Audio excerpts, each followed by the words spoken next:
What's going on, guys?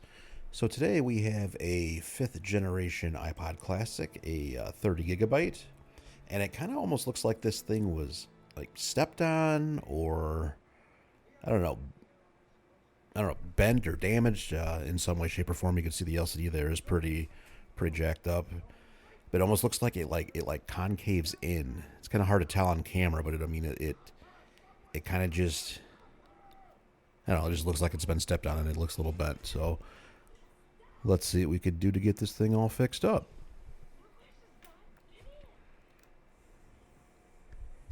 So first, let's plug it into power and let's see if we can get anything on this thing at all. Any type of life. Okay, we do have a little bit of life there. Obviously, the LCD is pretty messed up. So let's get the LCD replaced. And let's see if anything else needs to be replaced on this iPod. Let's take our spudger and going from the sides, releasing the clips. And you can see that the hard drive is kind of stuck to the back of the iPod. Get a different spudger that I can fit in there a little bit more easily to dislodge that. Just kind of pry downward and just kind of work your way loose. Okay, so anybody who's watched me before knows that I'm going to say do not pull the battery cable up, and also do not open the iPod like a book. You could rip the connector off of the motherboard. What you want to do is take a spudger, hold down on the battery connector like so, take a pair of tweezers, and then pull up. Now you can open it like a book.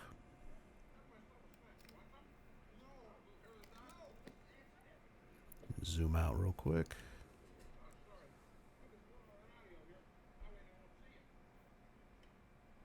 There we go.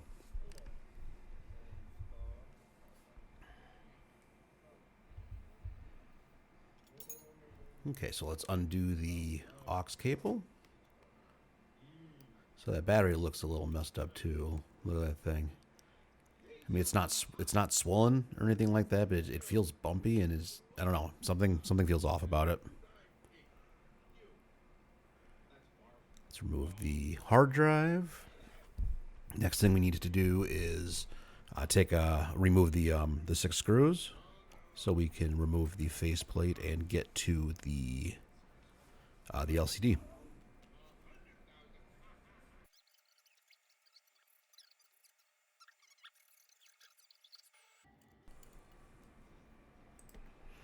Okay, now that all the screws are off, we can pry up on the case. Oh yeah, look at that LCD. That thing is trashed. Let me take a spudger, undo the LCD cable, remove the LCD.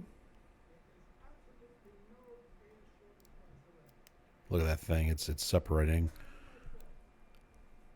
That thing took a nasty hit. No good. Let's go find a replacement. Okay, take our replacement. Now we gotta slide it into the frame, resting those tabs, those white tabs on those little inserts right there on top of the bezel.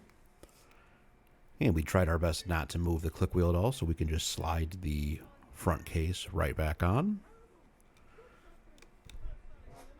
And then just close it down. The tabs might get caught out on the side.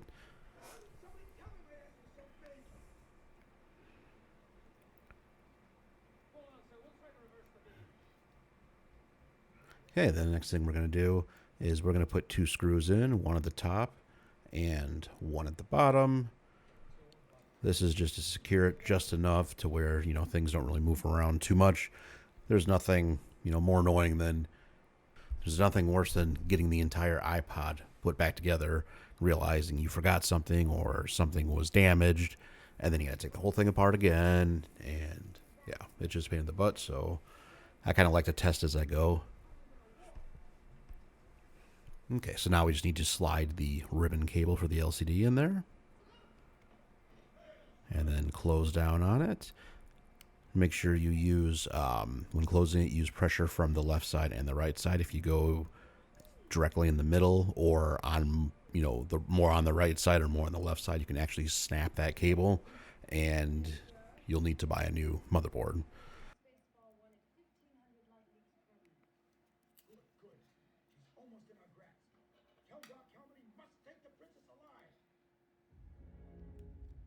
So let's plug this thing into power and let's see if we get any type of video, which we see the Apple logo there. That should light up. Actually, no, there's no hard drive in it, so it will not light up, but we should get like a white screen saying, giving us an error. Yep, there it is. Okay, so the LCD is working, so let's put the rest of the iPod back together, and then let's check and see what else is wrong with it. So let's get the rest of these screws in since we won't need to be messing with this anymore.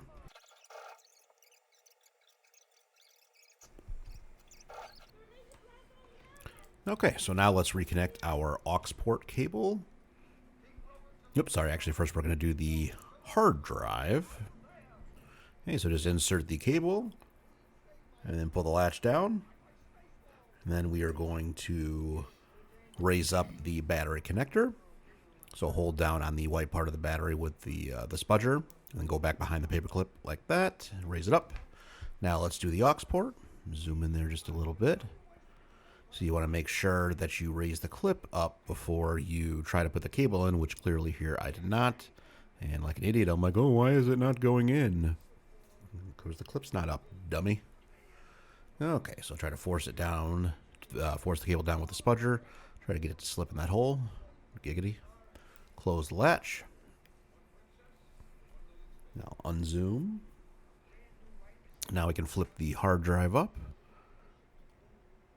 Then plug the battery in.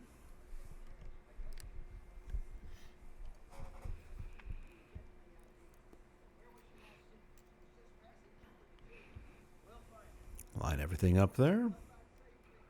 Push the cable down with your finger, trying to get it all the way seated in the connector. And then take your spudger and then just press down on the battery connector to close the connector, like that. Okay, let's turn this thing over and let's see what happens. No signs of life, so let's plug it into power.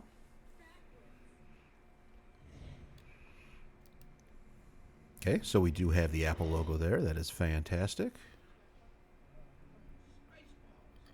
Okay. That is a wonderful sign. Okay, there we go. We have our iPod fully booted up. Let's check out their artists. Okay, there's some artists right there. So the hard drive is looking obviously like it works enough to boot. So let's check out the rest of the iPod real quick. Find something good to listen to. Get some headphones real quick. Let's check the aux port. Make sure everything there works okay. Okay.